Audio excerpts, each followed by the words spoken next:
Assalamualaikum warahmatullahi wabarakatuh. Selamat pagi anak-anak. Hari ini kita akan kembali belajar lagi ya. Oke, anak-anak, sebelum pelajaran dimulai, marilah kita berdoa dulu. Berdoa, mulai. Oke, terima kasih. Nah, anak-anak, hari ini kita akan belajar tentang darah. Siapkan buku tulis kalian, buku paket, dan LKS-nya. Silahkan kalian simak pembelajaran hari ini.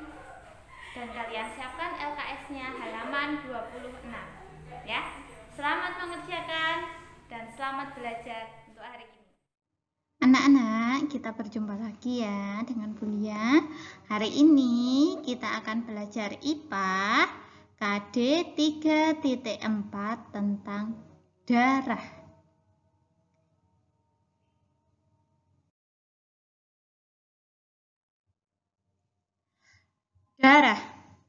Darah merupakan komponen penting dalam tubuh kita. Darah berperan mengedarkan oksigen dan sari-sari makanan ke seluruh tubuh. Darah terdiri dari dua komponen utama, yaitu sel darah, itu bagiannya padat, dan plasma darah itu berupa cairan darah. Sel darah, kita masuk pada sel darah. Sel darah itu dibagi menjadi 3 bagian, yaitu yang pertama sel darah merah atau sering disebut dengan eritrosit. Seperti warnanya, sel darah merah berwarna merah karena mengandung hemoglobin atau Hb. Sel darah merah berfungsi mengangkut oksigen dan karbon dioksida. Sel ini dibentuk dalam sumsum tulang belakang. Seperti inilah yang disebut dengan sel darah merah. Jadi bentuknya kepingan-kepingan padat berwarna merah. Kemudian yang kedua, sel darah putih atau yang sering disebut dengan leukosit. Sel darah putih tidak berwarna. Fungsinya melawan kuman yang masuk ke dalam tubuh, serta membentuk sistem kekebalan tubuh atau yang sering disebut dengan antibodi. Nah, inilah sel darah putih. Seperti ini wujudnya, putih, bening. Ini kelihatannya putih tapi itu sebenarnya bening. Kemudian ada serabut-serabutnya kecil-kecil ya. Itu namanya sel darah putih. Yang ketiga yaitu keping darah atau sering disebut dengan trombosit.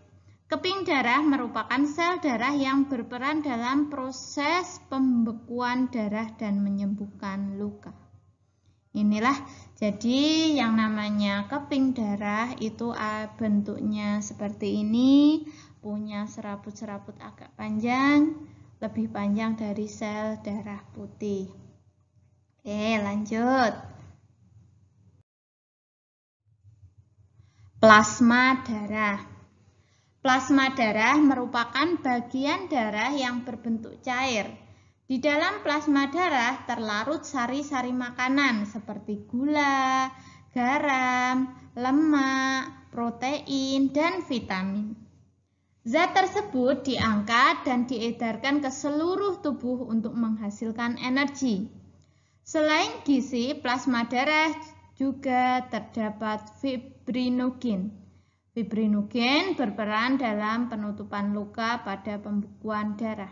Nah, inilah yang namanya plasma darah. Kalian dapat dilihat yang plasma darah itu yang berwarna kuning.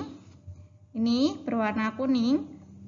Kemudian sel darah merah itu yang berwarna merah.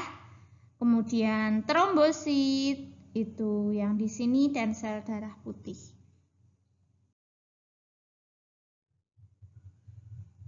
Lanjut, fungsi darah. Fungsi darah yang pertama yaitu alat pengangkut oksigen, sari makanan, dan zat sisa metabolisme. Yang kedua yaitu alat pertahanan tubuh dari penyakit dan infeksi. Yang ketiga, alat pengatur suhu tubuh dan keseimbangan asam asam basa atau sering disebut dengan pH darah. Yang keempat adalah alat untuk pembentukan darah. Selanjutnya, cara menjaga sistem peredaran darah. Yang pertama, memperhatikan asupan nutrisi yang masuk ke dalam tubuh. Yang kedua, menghindari makanan yang mengandung gula dan garam. Yang ketiga, menghindari makanan yang mengandung lemak dan kolesterol.